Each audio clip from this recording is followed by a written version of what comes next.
Nima ovqat? Mastava. Mastava, ha yaxshi.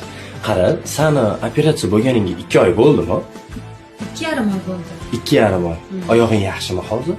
Yugurib yuribman-ku. Yaxshi his qilyapsanmi? Ha. Demak, aytsam bo'lar ekan. Senga sovg'am bor. Faqat o'zingni bosib ol, to'polon qilib ketma, jinnilik qilma. Yur, tashqarida turibdi ko'rsataman. Xo'sh.